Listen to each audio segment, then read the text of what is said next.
नमस्कार दोस्तों। भक्ति काल से संबंधित जो प्रश्नों की जो सीरीज चली हुई है उसमें 168वां प्रश्न जानेंगे आज हम कि दादू दयाल का जन्म जो है वह कहाँ पर हुआ था। तो दादू दयाल का जो जन्म है अहमदाबाद में हुआ। कहाँ पर? अहमदाबाद में।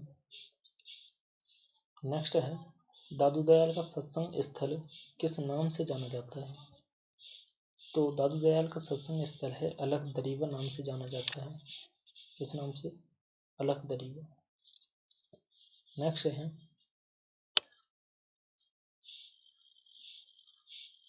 व्याख्या। आचार्य प्रसाद द्विवेदी जी लिखते हैं कि दादू के ग्रंथों की भाषा राजस्थानी मिश्रित पश्चिमी हिंदी है। दादू के अनेक शिष्य हो गए जिनमें कई अच्छे कवि हो गए। सुंदरदास, रज्जब, जयगोपाल, जगन्नाथ, मोहनदास, खेमदास आदि ने कविता लिखी। इनमें साहित्यिक उल्लेख योग्य केवल दो हैं, सुंदरदास और रज्जब। हिंदी साहित्य की भूमिका पृष्ठ संख्या 56 से लिया गया है। यह व्याख्या जो है ली गई है, यह व्याख्या। तो आई होप दोस्तों आप समझ रहे होंगे कि मैं यहाँ पर फालतू की बातें न करते हुए केवल प्रश्नों की ओर आपका ध्यान आकृष्ट करना चाहता हूँ। तो चलते हैं। 170 प्रश्न जो है, गरीबदास तथा मिस्किन दास नामक दो पुत्र किसके थे। तो संत दादू दयाल जी के थे। गरीबदास और मिस्किन दास किसके थे? संत दादू दयाल के दो पुत्र थे। हरडेवाणी शीर्षक से दादू की रचनाओं का संग्रह किसने किया। तो ये थे संत दास और जगन्नाथ दास। इन दोनों ने हरडेवाणी शीर्षक से जो दादू जी की रचनाएं हैं उनका संग्रह किया था। नेक्स्ट है अंगबधू की रचयिता कौन है। तो दादू दयाल अंगबधू के रचनाकार माने जाते हैं। नेक्स्ट है संत दादू दयाल की काव्य भाषा क्या है। तो ब्रज भाषा है संत दादू दयाल की काव्य भाषा। नेक्स्ट प्रश्न है निम्न में से किस संत ने निर्गुण भक्त कवि होने पर भी ईश्वर के सगुण स्वरूप को मान्यता दी। तो ये थे संत दादू दयाल जी।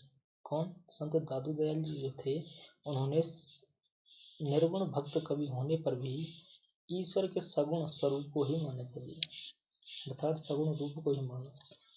175वां आपका प्रश्न है कि दादू दयाल की रचनाओं का प्रमाणिक संकलन दादू दयाल किसके द्वारा किया गया। तो ये थे परशुराम चतुर्वेदी द्वारा इस प्रकार का संकलन किया गया। दादू पंथ से संबंधित स्थान क्या है। तो दादू पंथ से संबंधित स्थान है कल्याणपुर, सांभर, आमेर और बहराना, जो कि राजस्थान में पड़ते हैं। ये सभी दादू पंथ से संबंधित हैं। दादू पंथ के 5 विशिष्ट स्थानों को पंचतीर्थ कहा जाता है। नंबर 1 कल्याणपुर, दूसरा है सांभर, तीसरा है आमेर, चौथा है नैराण और 5वां है बहरा। तो दादू से संबंधित 5 शाखाएं हैं जिनमें खालसा, एक है विरक्त, तीसरी है उत्तरादि, चौथी है खाकी और 5वीं है नागा। तो उनकी 5 शाखाएं मानी जाती हैं और 5 ही या पंच तीर्थ ही माने जाते हैं उनके। किसकी? दादू दयाल जी की। नेक्स्ट प्रश्न की अगर बात करें हम तो संत दादू दयाल के गुरु कौन थे। तो गुरु वृद्ध भगवान संत दादू दयाल के गुरु माने जाते हैं। कौन? गुरु वृद्ध भगवान संत दादू दयाल के गुरु माने जाते हैं। दादू जाति से थे तो ये मुसलमान थे दादू जी। दादू पंथ को कबीर पंथ की राजस्थानी शाखा किसने कहा। तो डॉक्टर बच्चन सिंह ने दादू पंथ को कबीर पंथ की राजस्थानी शाखा कहा है। मलुकदास कृत रचनाएं कौन सी हैं। तो ज्ञानबोध, ज्ञान परोक्ष, वैभव विभूति और रतन खान, ये सभी रचनाएं जो हैं मलुकदास की मानी जाती हैं। ज्ञानबोध, ज्ञान परोक्ष, वैभव विभूति और रतन खान, ये सभी रचनाएं किसकी हैं? मलुकदास। नेक्स्ट प्रश्न की अगर बात करें मलुकदास द्वारा रचित रचनाओं में दार्शनिक विचारों से संबंधित रचना कौन सी है। तो भक्ति विवेक और सुख सागर, ये मलुकदास द्वारा रचित रचनाओं में दार्शनिक विचारों से संबंधित रचनाएं मानी जाती हैं। नेक्स्ट है मलुकदास कृत रचनाएं। तो भक्त वक्षावली, बारहखड़ी, ब्रजलीला, ध्रुव चरित, राम अवतार लीला, रतन खान, वैभव विभूति और ज्ञान बोध, ये सभी रचनाएं मलुकदास कृत मानी जाती हैं। नेक्स्ट है मलुकदास द्वारा अवधी भाषा में रचित काव्य रचनाएं कौन सी हैं? तो ज्ञान बोध, ज्ञान परोच और रतन खान, ये सभी रचनाएं किसकी हैं? मलुकदास द्वारा रचित अवधी भाषा की रचना है।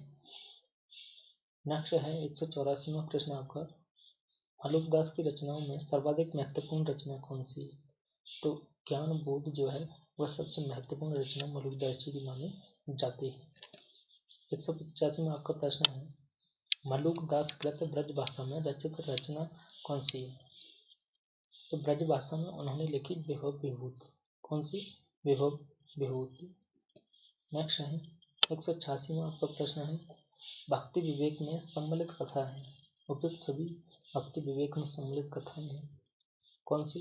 काशी नृत्य की कथा, नृत्य तथा बड़ई की कथा, सिंह तथा श्रृंगार की कथा, पंडित तथा नाग कन्या की कथा।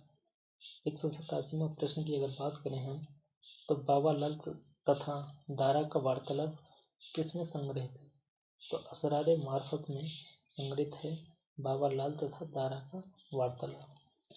बाबा लाल के गुरु कौन थे? तो चैतन्य बाबा और चैतन्य स्वामी बाबा लाल के गुरु माने जाते हैं। बाबा लाल का शैल कहाँ है? बाबा लाल का शैल बड़ौदा में स्थित है। कहाँ पर? बड़ौदा में। नेक्स्ट प्रश्न की अगर बात करें तो क्या है कि देहा भीतर श्याम है और श्याम भीतर जीव और जीव भीतर वासना और बिना विपाई जीव, इस पद के रचनाकार माने जाते हैं बाबा लाल जी। नेक्स्ट है सुंदरदास द्वारा कितने ग्रंथों की रचना की गई? तो 42 ग्रंथों की रचना सुंदरदास जी द्वारा की गई। सुंदरदास के गुरु कौन माने जाते हैं? तो ये माने जाते हैं दादू दयाल जी। कौन? दादू दयाल जी। सुंदरदास कृत उनकी सभी रचनाओं के प्रमाणिक संकलन सुंदर ग्रंथावली के संपादक कौन है? तो पुरोहित हरिनारायण शर्मा जी सुंदरदास कृत उनकी सभी रचनाओं के प्रमाणिक संकलन सुंदर ग्रंथावली के संपादक हैं पुरोहित हरिनारायण शर्मा। 194 का प्रश्न है, सुंदरदास का जन्म कब हुआ? तो 1596 ईस्वी को सुंदरदास जी का जन्म माना जाता है। अब बात कर लेते हैं उनकी रचनाओं की। तो ज्ञान समुद्र, ज्ञान झूलना और सुंदर विलास, पंच प्रभाग, सुख समाधि, वेद विचार, उपयुक्त सभी रचनाएं सुंदरदास जी की मानी जाती हैं। नेक्स्ट प्रश्न, निम्न में से कौन से संत श्रृंगार रस की रचनाओं के कट्टर विरोधी थे? तो ये थे सुंदरदास जी। कौन थे? सुंदरदास जी तो जो थे वे संत श्रृंगार रस की रचनाओं के कट्टर विरोधी थे, क्योंकि सबसे पढ़े लिखे थे। कौन? सुंदरदास। 197 की बात करें कि रसिका प्रिया, रस मंजरी और सिंगार ही जात, चतुराही कर बहुत विधि विषय बनाई आन है, यह तो गंभीर उठत लहर आनंद की, व्यष्ट सो या की नीर, सकल पदार्थ मध्य है। तो उपयुक्त पद जो है किसका है? सुंदरदास जी का है। अक्षर अनन्य की रचना किसने की? तो दरिया सागर और धर्म जहाज, इन्होंने अक्षर अनन्य की रचना नहीं की, जबकि किसकी की? राजयोग, विज्ञान योग, ध्यान योग, ब्रह्म ज्ञान, सिद्धांत बोध, विवेक दीपिका, अन्य प्रकाश, इन सभी की रचना की किसने? अक्षर अनन्य। जबकि दरिया सागर जो है दरिया साहब की रचना है और धर्म जहाज जो है वह चरण दास जी की रचना मानी जाती है। प्राणनाथ की रचना नहीं है, तो भक्ति सागर प्राणनाथ की रचना नहीं है, क्योंकि प्राणनाथ की जो रचना है वह है प्रकाश ग्रंथ, अलस और खुलास सुलास। क्या है? तो भक्ति सागर किसकी है? चरण दास की रचना है।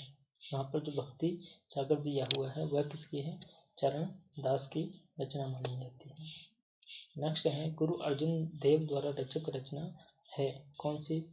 तो सुखमणि, पावन अखरी, बारहमासा, गुरु अर्जुन देव की रचना मानी जाती है, जो कि बहुत ही ज़्यादा इम्पोर्टेंट है। काफ़ी ज़्यादा आपके पेपर में गुरु अर्जुन देव से संबंधित कथन, रचना आदि देखने को मिलते हैं। गुरु अर्जुन देव के कितने पद गुरु ग्रंथ साहिब में संकलित हैं? तो 6000 पद उनके गुरु ग्रंथ साहिब में संकलित हैं या माने जाते हैं। नेक्स्ट है सुमेलित जन्म है। तो मलुकदास का संबंध क्या है? जो जन्म है 1574 ईस्वी में। कि दादू दयाल का जन्म हुआ था 1544 ईस्वी में। वहीं संत सिंगा जो थे उनका जन्म हुआ था 1519 में। और हरिदास निरंजनी जी थे 1455 ईस्वी में उनका जन्म माना जाता है। गुरु गोविंद सिंह का जन्म कब हुआ? तो 1664 ईस्वी को गुरु गोविंद सिंह का जन्म माना जाता है। कब?